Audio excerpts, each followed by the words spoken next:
그 학원이 뭐 언제 해주겠다 언제 해주겠다 계속 막 미루는 학원들도 있어요. 이거는 너무 답답한데 그런 학원들이 있어요. 딱 얘기한 시스템은 정규반 스타트와 동시에 진행되어야 합니다.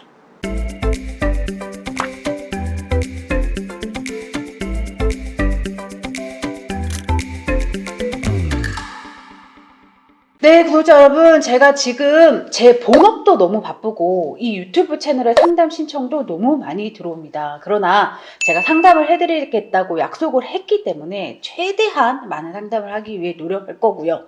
대신 상담 대기가 너무 길다. 나는 당장의 학원 선택을 해야 되니 네가 이리저리 알아본 학원 중 이름만 좀 알려줘라. 이러는 양식과 나는 너무 모르겠으니 너랑 얘기를 해야겠다. 이런 두 가지 상담 신청 양식을 나눠서 제 채널 제목 옆에 보면 더보기란이 있습니다. 그걸 누르시면 저한테 상담 신청을 바로 할 수 있게 양식들이 있으니 이 두 개 중에 하나를 골라서 상담 신청을 해주시면 제가 최선을 다해서 최대한 많은 분들께 상담을 해드릴 수 있도록 노력하겠습니다. 안녕하세요 여러분, 쌤캠입니다. 요즘에 초반 지금 학원 들어간 지 한 달 정도가 됐거나 한 달이 안 됐어요. 근데 이제 이 학원 안에서 뭔가 약간 애매하니까 초반 학원 이동을 해도 될까요? 라는 문의도 굉장히 많습니다. 이 초반 학원 이동이란 건 대형을 들어갔다가 소형으로 가거나 중형을 갔다가 소형으로 가거나 종합을 갔다가 독재로 가거나, 이게 대형으로 갔다가 중형은 잘 없는 이유가 대형에 들어갔더니 아이들이 많고 질문이 어렵고 수업 이해도가 낮고 이럴 때 이걸 해결하기 위한 선택은 중형이 아니라 사실 소형이거든요. 왜냐면 학원을 이동할 때는 분명한 이유가 있어야 합니다. 그 학원의 단점. 내가 공부를 해봤더니 이런 부분이 좀 힘들더라. 그러면 그 단점을 보완할 수 있는 곳을 찾아야 해요. 대형에서 이동하려는 아이들은 대부분 수업의 이해도가 낮거나 질문이 어렵거나 이런 이유예요.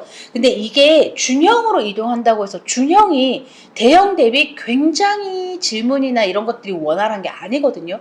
왜냐면 중형도 200명에서 300명이에요. 그래서 대형에서 소형이냐, 독재에서 종합이냐, 종합에서 독재냐, 뭐 이런 이유로 이제 초반 학원 이동.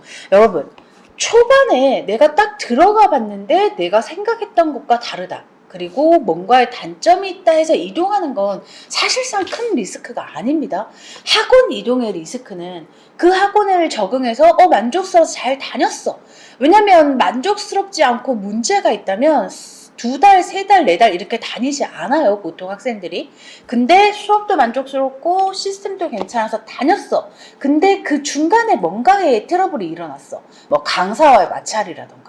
그러니까 학습과 무관한 이유로 학원 이동을 하게 되면 이 아이는 그 학원에 만족스러웠단 말이에요. 2달, 3달 동안. 근데 이동을 하게 되면 제가 늘 영상마다 이야기합니다. 이 학원의 단점과 예전에 있었던 학원의 장점을 비교하게 돼요. 이 아이는 이렇게 적응 이후에 학원 이동을 고민해야 하는 이유는 적응한 이후에 이동했을 때 이 이동이 2번, 3번이 될 수 있어요. 근데 초기의 학원 이동은 좀 이야기가 다릅니다. 자기가 생각했던 시스템이 있고 상담했을 때 들었던 이야기가 있어요. 근데 들어갔더니 그게 잘 이루어지지 않아. 그리고 잘 이루어진다 하더라도 내가 생각했던 것과는 달라. 그 학원에 대한 만족도가 거의 없거나 크지 않아. 이럴 때는 빠르게 이동하는 게 답입니다. 답. 그래서 늘 한 번 들어가면 끝까지 해야지 이런 이야기 많이 합니다. 그러나 안 맞는데 앞으로 지금 9개월이나 남았어요. 처음에 한 달 정도 들어갔는데 안 맞는데 이걸 10월까지 참고 다닐 필요는 절대 없습니다. 이게 버티는 아이들이 있어요. 수업을 전혀 못 알아듣겠고 질문이 전혀 해결되지 않음에도 불구하고 그냥 하면 되겠지. 좀 있다 보면 되겠지. 그게 아닙니다, 여러분. 모든 학원들이 그 학원을 다녀서 좋은 결과를 낸 아이들이 있어요. 그게 없는 학원은 없어요. 근데 그 아이들, 좋은 결과를 낸 아이들의 상태와 지금 나의 출발선이 완전히 다릅니다. 그래서 성적별로 학원 선택이 꼭 필요하고, 성적별로 학원 선택을 했다 하더라도 그 학원이 처음에 상담할 때 했던 말과 시스템이 너무 극명하게 다르면 일단 첫 번째 물어봐야 합니다. 이런 거 해주신다고 했는데 이거 왜 안 되나요? 그러면 학원 입장에서 얘기를 하겠죠. 이게 지금 하고 있는데 이런 거 있을 수 있어요. 예를 들어 뭐 소규모 수업을 해준다고 했어. 근데 내가 이해한 건 소규모 수업, 그룹 수업을 매일 해준다고 이해를 한 거예요. 근데 학원 입장에서는 주에 2회, 3회 이게 정해져 있어. 근데 이걸 왜 매일 해주지 않나요? 라고 얘기하는 건 우리가, 그러니까 학생이나 부모가 너무 오버하는 거고요. 반대로 그룹 수업을 해준다고 했어. 근데 진행되지 않아. 이럴 땐 얘기하죠. 이거 왜 안 하나요? 그럼 뭐 학원 입장에서 얘기를 하겠죠. 대부분 정규반이 시작되면 모든 시스템이 제대로 돌아갑니다. 12월에 선행반 때는 그들의 모든 시스템을 그대로 돌릴 수가 없어요. 대부분 인원 때문에. 근데 이제 정규반의 인원이 다 들어오고 나면 자기들이 얘기했던 시스템을 그대로 진행해야 합니다. 근데 이게 진행되지 않을 때 학원에 꼭 물어보세요. 첫 번째 물어봐야 합니다. 왜 안 되는지. 그리고 그 학원이 뭐 언제 해주겠다 계속 막 미루는 학원들도 있어요. 이거는 너무 답답한데 그런 학원들이 있어요. 딱 얘기한 시스템은 정규반 스타트와 동시에 진행되어야 합니다. 그렇지 못한 학원들도 많아서 오늘의 결론. 초기에 내가 생각했던 것과 달라서 학원 이동하는 거 괜찮습니다. 단지 그 학원을 이동할 때 그 학원을 이동하는 이유, 그리고 이 이유를 보완해 줄 수 있는 다음 학원.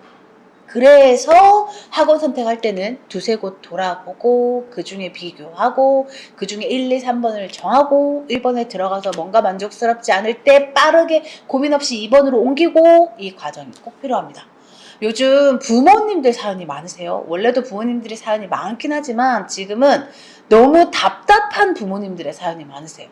그래서 저도 안타깝습니다. 이게 12월, 1월에는 재수를 시켜야 되는데 어떻게 할까요? 라는 사연이 많다면 2월에는 이 아이가 어디를 들어갔는데 어떻고 저기를 들어갔는데 어떻고 이거를 이동해야 되가 더 안타까운 사연이 늘어나죠. 최선을 다해서 반응하고 있습니다. 여러분, 제가 여러분들께 조금이라도 도움이 될 수 있는 쌤케미가 되도록 노력하겠습니다.